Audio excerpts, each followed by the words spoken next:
우리가 흔히 사람들하고 이렇게 이야기들을 할 때 보면 어떤 심도 있는 대화들을 하는 것이 아닌 이상에는 우리가 보통 잡담들을 많이 하지요. 그런데 이 잡담들은 사실 그 사람이 가지고 있는 주된 관심사가 무엇인가를 자연스럽게 알게 합니다. 또 그 사람이 어떤 생각을 가지고 있는지도 잘 알게 하지요. 요즘은 사람들의 이야기 속에 보면 뭐 일본 이야기들, 또 학폭이라든지, 또 뭐 누구누구의 무슨 뭐 찬스 같은 어떤 그런 것들에 대한 이야기들을 참 많이 하는 것 같습니다. 그런데 그런 이야기들을 하다 보면 이게 결론이 없어요.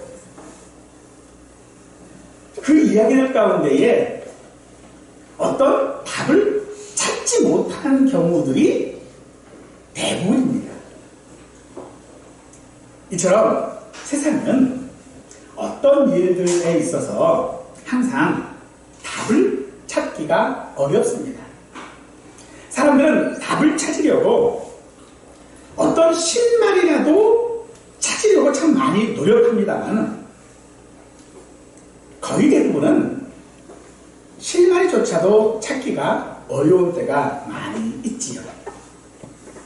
우리는 성도입니다. 우리가 성도로 살아갈 때에 우리에게도 과연 세상 사람들처럼 모든 일들에 있어서 우리에게도 답이 없다면 어떨까요? 아마 이처럼 답답할 일이 없을 것 같습니다만 우리의 실질적인 삶들을 통해서 보면 사실 우리는 답을 찾지를 못합니다. 답이 없어서 답을 찾지 못하는 것이 아니라 그 답을 발견하지 못하는 것이죠. 사랑하는 성도 여러분, 우리에게 있어서 믿음이라고 하는 것은 그 답이 되어져야 합니다. 우리의 믿음이 답이 되어져야 한다라고 하는 것은 이 믿음이 절대적인 진리이기 때문입니다만 우리는 이 진리를 찾는 데 있어서 자기 나름대로의 각자의 방법들을 통해서 찾다 보니 사실 찾기가 어려울 수밖에 없었던 것입니다. 그러므로 오늘 우리의 믿음은 찾는 것이 아니라 보여져야 하는 것입니다. 오늘 말씀을 통해서 우리 함께 그 찾는 방법들, 보는 방법들을 함께 배울 수 있기를 원합니다. 오늘 우리들이 읽은 이 본문은 우리 기독교 신앙과 교리에 있어서 매우 중요한 부분으로서 예수님의 죽으심에 대한 이야기입니다. 예수님의 죽으심은 우리 죄를 대신하여 받으신 형벌입니다. 이는 우리가 죄에서 벗어날 수 있다라고 하는 것이 예수님의 죽으심 덕분이라고 하는 의미일 것입니다. 또한 예수님의 죽으심이 사실인 것처럼 그의 부활도 실제적인 사실입니다. 예수님의 부활은 성경대로 일어난 사건이라고 합니다. 성경은 이스라엘의 역사이지만 이스라엘의 역사 전부가 성경에 기록된 것은 아닙니다. 성경에 기록된 것은 이스라엘 역사 가운데에 예수님과 관련되어져 있는 것들만 기록되어져 있습니다. 그래서 예수님의 죽으심과 부활이 성경에 기록되었다라고 하는 것은 그것이 역사적인 사건에 지나지 않는 것이 아니라 그 역사적인 사건을 통하여 우리가 얻을 수 있는 믿음이라고 하는 것 혹은 구원이라고 하는 것의 출구를, 답을 얻을 수 있다라고 하는 것을 말하는 것입니다. 예수님의 부활에는 증인들이 있습니다. 이는 부활이 단순히 성경에 기록된 뿐만 아니라 역사적 사실임을 말하고 있습니다. 이 증인들 중에는 게바, 즉 베드로가 있고요. 12 제자가 있고요. 500의 형제 그리고 야고보와 바울이 있습니다.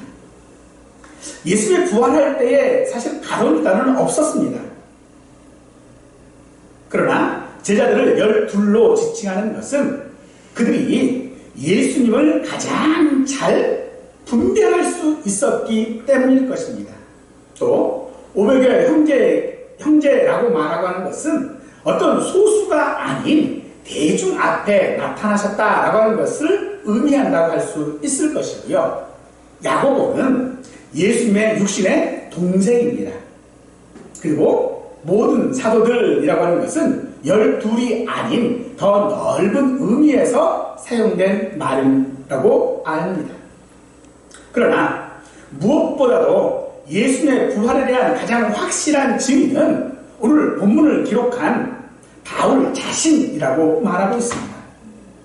그는 자신을 만삭되어 나지 못한 자 같다라고 말하고 있지요. 이런 그 자신이 예수님을 핍박했던 사람이라고 하는 것을 의미하고 있습니다. 또한 이 말은 다른 사도들과는 다르다라고 하는 그런 말이기도 할 것입니다. 오늘 우리는 종료주일, 즉 이스라엘 백성들이 예수님이 예루살렘에 입성하실 때에 어린 나귀를 타신 예수님을 종려나무 가지를 꺾어 흔들며 환영했던 이를 기념하며 우리가 지키는 주일을 종려주일이라고 하고, 이 종려주일을 기점으로 해서 부활절, 부활주일까지를 우리가 고난주간이라고도 이야기를 합니다.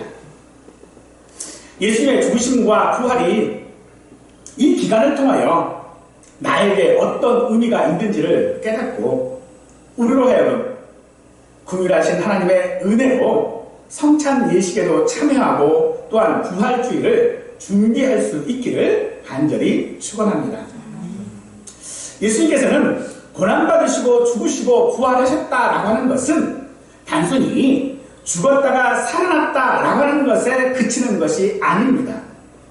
예수님이 우리의 구주이시고 십자가에서 죽으심이 바로 나와 같은 죄인을 위해 하나님이 대신 저주를 받으신 것이며, 그로 말미암아 내가 죄에서 해방되었다라고 하는 것을 말하는 것입니다. 그리고 고린도 교회 교인들은 그 사실을 사실 믿기가 어려웠습니다. 오늘날 첨단을 달리는 세대에게도 예수님의 부활을 믿는다라고 하는 것은 굉장히 어려운 일일 것입니다. 이 부활은 설명할 수가 없는 그런 비정상적인 일이었고 질서에 역행하는 일이며, 또한 철학이나 사람들이 가지고 있는 일반적인 상식에도 반하기 때문에 도저히 이해되어지거나 깨달을 수 있는 것이 아닙니다.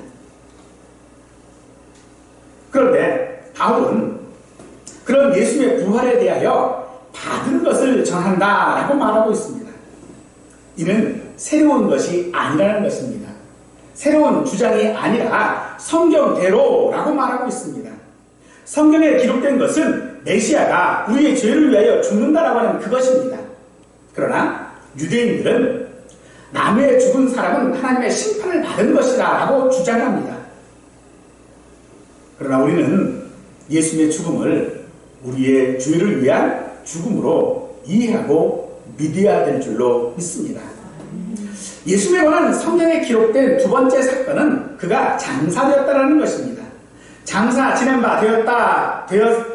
바 되셨다가 라고 하는 것은 바로 이런 여러 어떤 과정들을 거친 어떤 일들이 드디어 어떤 목적지에 도달했다라고 하는 것을 말하는 것으로서 예수님께서 이 땅에 사람으로 오신 일에 대한 완성이 바로 그가 장사 지낸 바 된 것이다 라고 말하는 것입니다. 장사 지낸 바 되기까지가 예수님께서 이 땅에서 우리에게 하신 일입니다. 하나님이신 예수님께서 사람이 되셔서 죽으시고 장사되셨다는 것이지. 이것은 곧 하나님이 우리를 위하여 행하신 일들, 즉 우리의 죄를 용서하시고 우리를 구원하시는 일을 완성하셨다라고 하는 그런 의미입니다. 성경에 또한 기록된 세 번째 사건은 예수님께서 사흘 만에 다시 살아나신 일입니다. 예수님의 부활은 단지 어떤 과정 가운데의 종지부가 아니라 그것이 또 다른 시작이고 앞으로도 계속되어질 미래의 일인 것을 우리에게 말씀해주고 있는데, 이런 예수님의 죽음과 부활을 굳이 성경대로라고 말하고 있는 것은 이것이 역사적인 사실일 뿐만 아니라 하나님의 계획하신 일, 하나님의 섭리라고 하는 것을 우리에게 알게 합니다.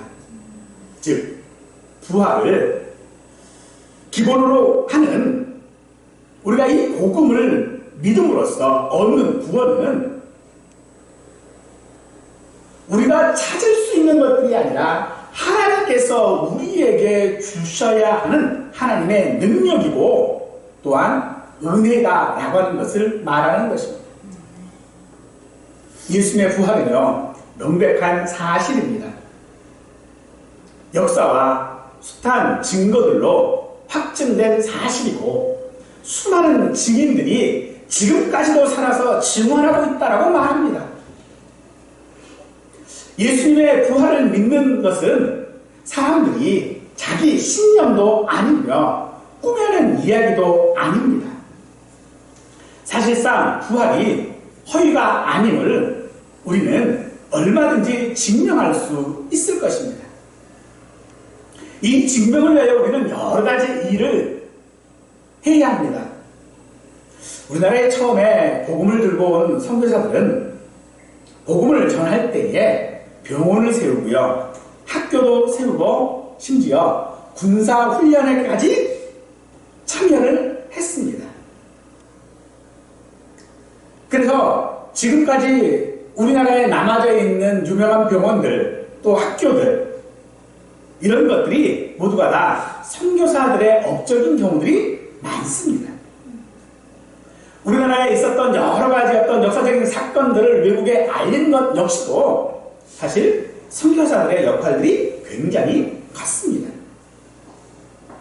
그러나 그들이 그 일을 하는 것은 오직 복음을 전하기 위함이었습니다. 그러므로 오늘 우리가 예수님의 부활을 증명해야 하는 것은 우리 역시도 복음을 증거하기 위한 우리의 해야 할 일인 것을 믿으시기 바랍니다. 우리는 성도로서, 자녀로서 세상에서 살아가지만 세상을 살아가는 것으로 그치는 것이 아니라 반드시 우리가 해야 할 그 일을 해야 합니다. 그 일을 위하여 우리는 사회에 공헌도 해야 하고요, 가정도 이루어야 하고 자녀도 낳아서 양육해야 합니다. 때로는요, 꿈을 위해서 여러 가지의 것들을 노력도 해야 합니다. 또 어느 때는 포기도 해야 할 것입니다. 우리는 이런 과정들을 울고 웃고 하는 그런 인생이라고 하지만 그 과정에서 절대로 우리가 잊지 말아야 할 것은 예수님께서 그런 우리를 위하여 죽으시고 부활하셨다라고 하는 그 사실이며, 그것이 성경에 기록되어져 있을 뿐만 아니라 우리가 믿어야 할 성경대로 믿는 믿음인 것입니다. 이것이 우리가 무엇을 하는지보다 더 중요합니다. 내가 복음을 위해서 사회에 공헌도 하고 학교도 세우고 병원도 세웠다는 것보다 더 중요한 것은 성경대로 믿는 믿음이어야 하는 것입니다.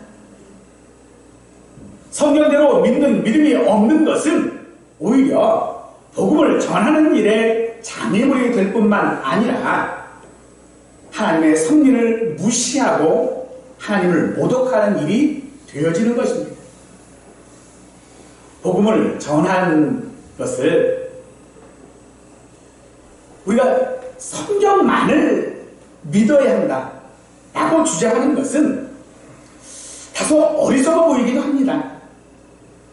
때로는 시대착오적인 생각인 것 같기도 합니다만, 사람들의 대화에서 답을 찾지 못하는 것처럼 사실 우리들이 사용하는 방법들로서는 한계를 가질 수밖에 없습니다. 그래서 우리에게는 방법이 없고 답이 없습니다.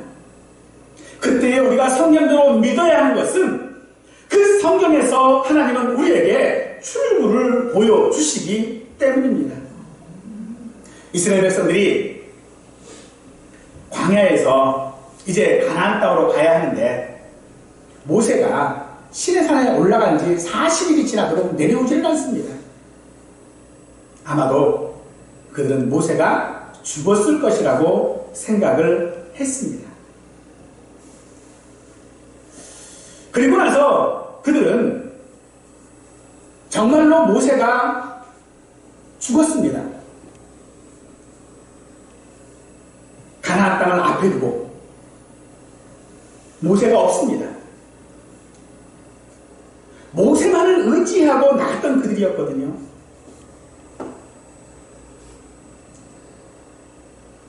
그리고 여리고성을 만나게 되어지지요. 하나님께서는 도저히 자기들의 방법으로 여리고성을 무너뜨릴 수 없는 이스라엘에게 여리고성을 함락시킬 수 있는 방법을 제시하시고 그렇게 순종하도록 요구하셨습니다. 이것이 곧 우리가 성경대로 믿는 믿음이어야 하는 것입니다. 성경대로라고 하는 것은 예수님의 죽으심과 부활이 돌발적인 사건이 아니라 성경에 기록된 대로 이루어졌다라고 하는 것을 말합니다. 이스라엘 백성들이 가나안 땅을 정복할 수 있었던 것도 돌발적으로 그들이 한 행동들 때문이 아니라 하나님의 약속 때문이었습니다. 그 약속을 모르던 여리고성에 살던 이방인 라합은 그런 이스라엘 백성들에게 행하신 일들을 보고 말하기를 하나님은 하늘 위에서도 하나님이고 땅에서도 하나님이시다라고 고백하고 있는 것을 믿으십시오.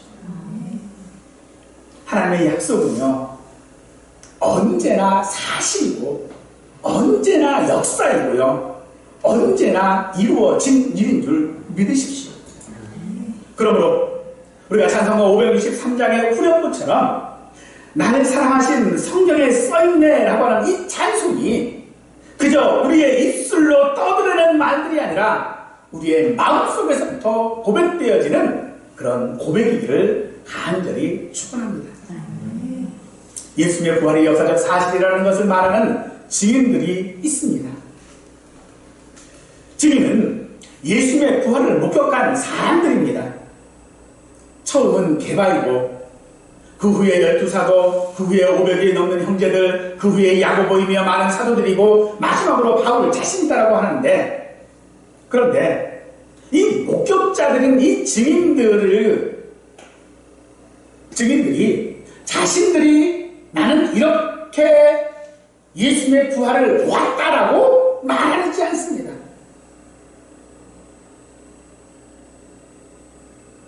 그들은 예수님의 부활을 본 것이 아니기 때문입니다. 오히려 예수님의 부활은요, 예수님께서 그들에게 보이셨다라고 말합니다. 이는 모든 부활에 관한 주도권이 예수님께 있음을 말합니다. 예수님께서는 그들에게 나타나 그들이 보게 되었음을 말합니다. 그러므로 오늘 우리의 믿음 역시도 마찬가지입니다. 오늘 우리의 믿음은 우리가 찾는 것이 아니고 내가 믿는 것이 아니라 하나님께서 우리에게 주셔야 하는 것이 믿음입니다. 하나님께서 우리에게 믿음을 주시지 아니하시면 하나님께서 우리에게 부활을 믿도록 하지 아니하시면 하나님께서 우리에게 예수를 믿음으로 말미암아 모든 죄사함이 있음을 믿는 믿음을 주시지 아니하시면 우리는 결코 믿을 수 없는 것입니다. 아무리 베드로나 12사도나 500이 넘는 형제들이 그들이 예수님의 부활을 찾고자 했으나 예수님께서 그들에게 보이시지 아니하셨다면 그들은 증인이 되어줄 수 없었던 것입니다. 사람들은 무엇을 보기 위해 또는 증명하기 위해 어떤 장소를 찾아가고 실험들을 합니다. 그러나 역사에서 일어난 어떤 사건도 실험실에서 무언가 실험하듯 경험적으로 증명하기는 어렵습니다. 누가복음에 보면 부활하신 예수님을 가장 먼저 본 사람은 베드로가 아니고 사실 막달라 마리아였습니다. 그런데 왜 바울은 베드로가 가장 먼저 보았다라고 말하고 있는 것입니까? 이는 베드로가 예수님을 부인하는 일에 가장 정점 가운데 있었기 때문일 것입니다. 예수님을 부인했던 베드로가 증인이라고 말합니다. 벼룩도 낯짝이 있다고 그러는데 예수님을 부인하고서 어떻게 예수님의 부활의 증인이 되어줄 수 있습니까? 그것은 예수님께서 베드로에게 보이셨기 때문입니다. 그것은 베드로를 위하여 하신 일입니다. 베드로를 위하여 죽으셨기 때문입니다. 베드로를 위하여 부활하셨기 때문입니다. 그리고 그 부활을 보이심으로써 베드로가 해야 할 일을 하도록 하시기 위함인 줄 믿으시기 바랍니다. 증인 중에는 바울도 있습니다. 바울은 감히 사도라고 불릴 수 없는 그런 사람입니다. 그런 교회를 핍박했습니다. 가장 강력한 반대자였던 이 바울이 가진 수모와 수치와 수고를 감내하면서도 부활의 증인이라고 말합니다. 바울은 부활하신 예수님이 그에게 보이셨기 때문입니다. 그래서 더 많은 수고를 통해서 복음을 전하는 사람이 되었습니다. 그래서 바울 자신이 가장 확실한 증거와 증인이라고 말합니다. 바울은 자기 신념 속에서 하나님을 섬기는 열심이 있었던 사람입니다. 그러나 오히려 그것은 주님을 핍박하는 일이 되었으나 주님께서 그에게 보이심으로써 그는 증인이 된 것입니다. 우리의 기독교 신앙은 경험에 의한 삶의 변화라고도 할 수 있을 것입니다. 바울이 그런 경험을 함으로써 그는 변화된 삶을 살았습니다. 그런데 그 변화라고 하는 것, 그 경험이라고 하는 것은요, 사실 이미 일어난 일들입니다. 이미 일어난 일들 가운데 매어져 있는 것이 아니라 그 일의 증인으로 살아가야 하는 것이 주님께서 보이신 바로 그 이유다라고 할 수 있을 것입니다. 하지만 세상 사람들은 모든 종교들이 주로 하는 말들, 이런 것들은 사실 본받을 것으로 귀감으로 제시하는 경우들이 많습니다. 그래서 그 방식대로 살아가라라고 요구를 합니다. 간혹 우리 기독교도 그렇게 이해하는 분들도 있습니다만 예수님은 우리도 죽어야 하고 우리도 부활해야 한다라고 본을 보이신 것이 아닙니다. 어찌 우리가 예수님처럼 십자가에 죽을 수 있고 예수님처럼 부활할 수 있겠습니까? 우리는요, 아무리 해도요, 예수님을 따라할 수가 없습니다. 본받을 수가 없어요. 그럼 우리가 믿는다고 하는 것 역시도 마찬가지로 우리가 믿을 때에 귀감을 받고 본을 받는 거 아닙니다. 예수님은 본을 보이신 것이 아니고 우리를 위하여 죽으시고 부활하시고 우리의 주님이 되신 것입니다. 우리는 그 사실을 믿는 것입니다.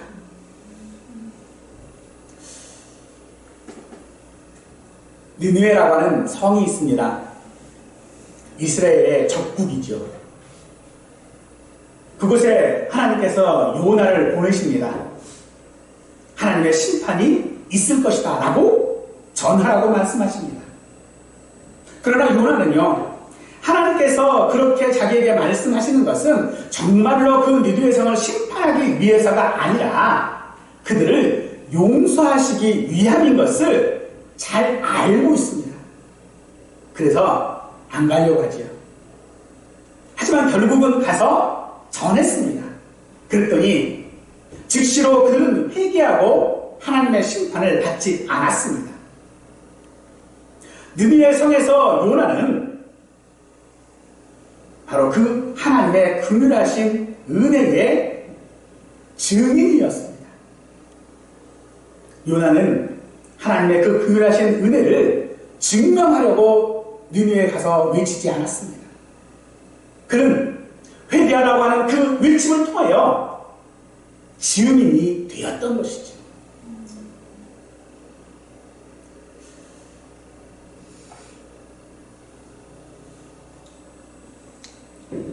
오늘 우리 애들이 믿는다라고 말할 때에 우리 자신들의 어떤 업적이나 행위나 능력이나 어떤 은사들을 가지고 우리는 복음을 전할 수 있다라고 합니다만,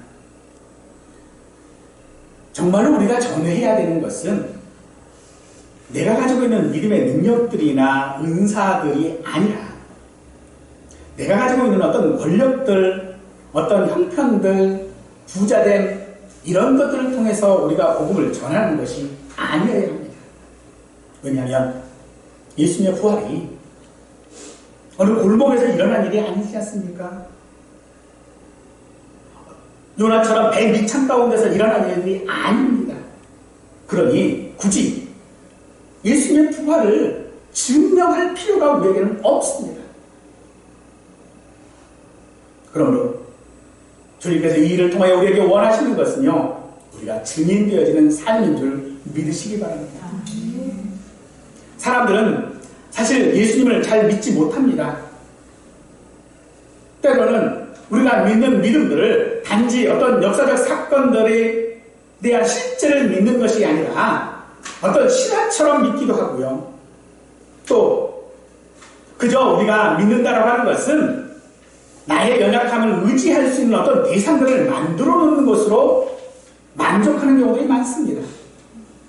그래서 그저 믿는다라고 하는 것은 착하고 윤리적인 사람이 되고 남을 사랑하고 남을 돕고 하는, 그러면 된다라고도 말합니다. 하지만 사랑하는 성도 여러분, 그런 말은요, 성경대로 믿는 것이 아닙니다. 이는 우리 기독교를 하나의 종교로 만들 뿐이고 예수님을 성인으로 추앙하는 것 뿐이지, 하나님께서 우리에게 하신 그 일에 대한 증인이 되어지는 못하는 것입니다. 하나님께서 요구하시는 증인은 누굽니까? 그것은 사실을 말하는 사람을 증인이라고 하는 것이 아닙니다. 그 사실을 내 삶에서 보여주는 사람이, 바로 그 사람이 증인인 줄 믿으십시오. 우리가 성경대로 믿는다라고 말하는 것은 그래서 우리에게는 증인이 되어져야 하는 것입니다. 근데 어떻게 우리가 증인이 되어질 수 있을까요? 우리가 개인적인 어떤 경험들, 이런 것들을 가지고서 이것은 증인으로서의 삶이 아닙니다. 증인으로서의 삶은요, 성경대로여야 하는 것입니다. 즉, 우리가 경험되어지는 이 믿음의 모든 역사들 역시도 성경에 근거를 두고 있어야 한다는 것이죠. 우리는 그 경험을 하기 위해서 사실 성찬 예식을 진행하는 것입니다. 이 성찬은 주님께서 친히 제정하신 것이지요. 우리가 흔히 말하는 최후의 만찬이라고 하는 장소에서 예수님은 떡을 내 몸이라고 하셨고 포도주가 담긴 잔을 나의 피라고 하시면서 이것을 자신이 올 때까지 기념하라고 하셨습니다. 즉, 이 말은 우리가 이 성찬을 통해서 성경에서 말하는 예수님을, 성경에서 하나님께서 우리를 위하여 하신 그 일이 무엇인지를 우리는 경험하게 된다는 것이지요. 성찬에 사용되어지는 떡과 포도주는 우리가 그것을 외형적인 어떤 떡과 포도주라고 하는 것이 아니라 거룩한 표라고 말합니다. 그러므로 이 성찬은요, 우리가 믿음으로 참여해야 합니다. 성찬에 믿음으로 참여함으로써 우리는 예수님에 대하여 경험할 수 있고 예수님께서 우리에게 보이셨다라고 하는 것을 알게 되어지는 것입니다.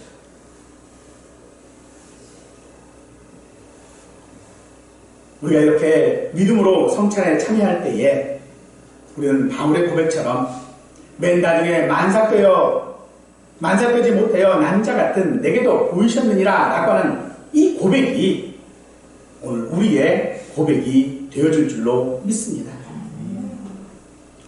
예수님께서 우리 죄를 위해 대신 죽으셨으므로 우리는 믿음이라고 하는 그런 수단을 통해 은혜를 선물로 받았습니다. 그런데 예수님의 이 부활이 없다면 이 은혜는요, 힘이 없습니다. 고린도서 15장 14절 말씀처럼요, 헛것일 뿐이에요. 예수님은 죽으셨을 뿐만 아니라 장사되었다가 부활하셨습니다. 부활이 있기에 우리는 증인으로서 살아갈 능력이 우리에게 있는 것입니다. 그러므로 우리의 삶은요, 그저 성경에 말하고 있는 어떤 내용들에 대하여 동의하는 것으로 충분하지 않습니다. 성경이 말하고 있는 어떤 일들에 대하여 외적으로 참여하는 것으로서 우리가 해야 할 일을 다 한 것도 아닐 것입니다. 오늘 우리가 증인으로서의 삶을 살아갈 수 있는 것은 나 자신에게 하나님의 은혜가 필요하다는 사실을 깨달았을 때에 우리는 비로소 성찬에도 또한 부활의 증인으로도 설 수 있는 그런 성도가 될 줄로 믿습니다. 우리가 흔히 복음이라고 하는 말을 기쁜 소식이라고 합니다만 무엇이 기쁜 소식일까요? 성경은요, 하나님께서 나를 위해 하신 일, 그것이 기쁜 소식이라고 말합니다. 나를 위해 하나님께서 하신 일이 무엇입니까?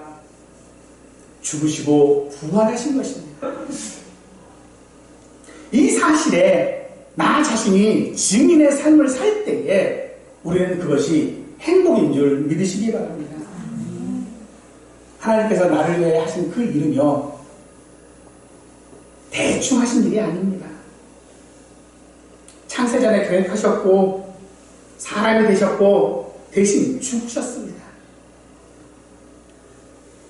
사랑하는 성도 여러분, 이 일에 증인되기를 원하심으로써 오늘 예수님께서 나에게 보이시는 줄 믿으십시오. 그리고 예수님께서 나를 위해 이루신 그 일에 증인으로서 나름대로의 삶들을 살 수 있기를 원합니다. 우리가 복음에 의해서 믿음으로 산다라고는 하지만 실질적으로 우리의 상황에 갇혀서 추상적인 그런 소망 속에서만 살아가는 경우들이 우리에게 많이 있습니다만 결국 오늘 우리가 살아가야 하는 것은 그런 증인의 삶을 살아야 할 텐데 무엇을 증거하겠습니까? 무엇을 증언하시겠습니까? 바로 하나님이 나를 위하여 하신 삶입니다. 그것을 말로 하라는 것이 아닙니다. 내 삶으로 그것을 나타내라는 것입니다. 그래야 우리가 증인의 삶을 살 수 있고 그 증인의 삶을 살았던 바울의 고백은 이렇습니다. 빌립보서 3장 10절에 내가 이미 얻었다 함도 아니요 온전히 이루었다 함도 아니라 오직 내가 그리스도 예수께 잡힌바된 그것을 잡으려고 달려가노라. 바울은 다메섹에서 예수님을 만난 후 평생을 증인으로 살았습니다. 풍랑도 만났고 도리도 맞았고 채찍질도 당했고 죽을 뻔도 했습니다. 그런 그의 삶은요 결코 행복해 보이지는 않습니다. 하지만 바울 자신은요 그것이 자기의 행복이고 자기가 달려가는 길이라고 고백합니다. 오늘 우리가 믿는 자로서의 직인의 삶을 살아간다라고는 하지만 오늘 우리에게도요 얻은 것이 없습니다. 잃은 것도 없습니다. 하지만 증인의 삶을 사는 것이 우리의 행복인 줄 믿으시기 바랍니다. 예수님께서 우리를 위해 하신 그 일, 죽으시고 장사되었다가 부활하신 그 일에 증인이 되어 주시기를 예수는 원하십니다.